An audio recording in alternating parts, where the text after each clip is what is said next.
राकेश टिकैत के पीछे योगी मोदी दोनों का हाथ है, आशीर्वाद तो मिलना तय है। टिकैत की कुर्सी कोको ले गई, भाई नरेश की कुर्सी भी कोको लेकर फुर्र हो गई। जिस किसान आंदोलन में हीरो बने, उसी संगठन ने टिकैत को धक्का मार दिया। राकेश टिकैत पर बुलडोजर सीधे तो नहीं चला, लेकिन बुलडोजर के शोर के कारण टिकैत की जिंदगी में काली रातों का आना शुरू हो गया है। राकेश टिकैत की कुर्सी और उनके भाई नरेश टिकैत की कुर्सी पर कौन बैठ गया, हम आपको बताएं। उससे पहले आपको बताते हैं राकेश टिकैत के अंत की शुरुआत कैसे हो रही है। किसानों के नाम पर राजनीति चमकाने का सपना देखने वाले टिकैत का अब क्या होगा। जिस भारतीय किसान यूनियन का नेता बने देश भर में फिर रहे थे, उसी यूनियन ने दोनों भाइयों को निकाल दिया। अब टिकैत के पास अगला प्लान क्या है और दोबारा आंदोलन की सोच रही टिकैत भाइयों की जोड़ी का क्या किसी पार्टी में जाएंगे? ऐसे कई सवाल उठने लगे हैं। हम आपको एक एक सवालों के जवाब समझाएंगे, लेकिन उससे पहले समझिए कि पूरा मामला क्या है।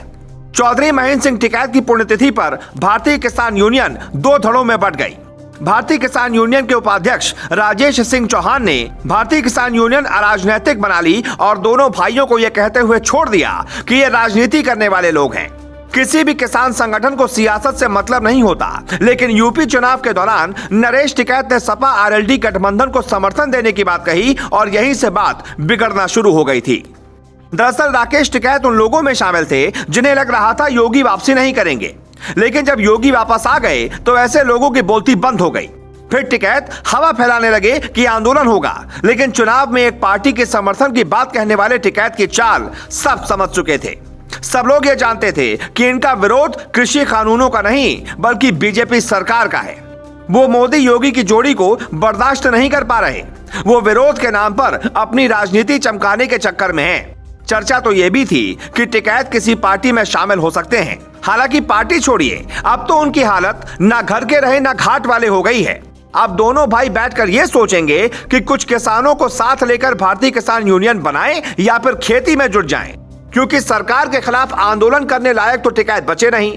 अगर अभी वो 100 लोगों की भी सभा बुला लें तो शायद वो लोग भी ना पहुंच पाए। किसान आंदोलन की दशा और दिशा कार्यक्रम में भाकियों को भारतीय किसान यूनियन अराजनैतिक नाम दिया गया। इस नए संगठन का राजनीति से कोई लेना देना नहीं होगा, काम किसानों को सम्मान दिलाना होगा। महेंद्र सिंह टिकैत ने किसानों के पक्ष में कई बार आंदोलन किया, लेकिन राजनीति से हमेशा दूर रहे। महेंद्र सिंह टिकैत ने कभी यूपी के सीएम को झुकाया था, लेकिन राकेश टिकैत योगी के आगे फेल हो गए। दिल्ली बोट क्लब आंदोलन से राजीव सरकार झुक गई। अब मोदी सरकार ने कानून वापस ले लिए। उसके बाद राकेश टिकैत खुद को नेता समझने लगे, लेकिन बीकेयू ने दोनों भाइयों की बक्कल तार दी। यही राकेश टिकैत घूम घूम कर कह रहे थे कि जिसने ट्रैक्टर रोका उसके बक्कल तार देंगे, जबकि उसी ट्रैक्टर रैली और किसान आंदोलन ने आम जनता को इतना परेशान किया कि यूपी या हरियाणा से दिल्ली में आना मुश्किल हो गया था। जिसे जहां देखो टिकैत की शय पर सड़क पर जाम लगाए बैठा था। सीएम योगी और पीएम मोदी को लेकर तो इतने मुखर रहे थे कि कुछ भी बोल देते थे, लेकिन टिकैत शायद ये भूल गए थे कि पीएम मोदी बेशक माफ कर दें, लेकिन योगी कभी किसी को माफ नहीं करते। एक संत का यह स्वभाव होता है, वो आम इंसानों की तरह ना तो गुस्सा करता है ना प्रभावित होता है। यूपी चुनाव में जिन जिन लोगों ने योगी की खिलाफत की, उन सबका हिसाब हो रहा है, चाहे वो बड़े बड़े नेता हो या फिर यूपी के पूर्व डीजीपी मुकुल गोयल। योगी ने हर किसी का हिसाब करने का मन बना लिया है। टिकैत तो खुद ही इतनी सारी गलतियां कर चुके हैं कि हो सकता है कि आने वाले दिनों में उनके खिलाफ जांच तक बैठा दी जाए, क्योंकि किसान आंदोलन के नाम पर विदेशों से मिली फंडिंग कहां गई, यह सवाल भी खूब उठ रहा है।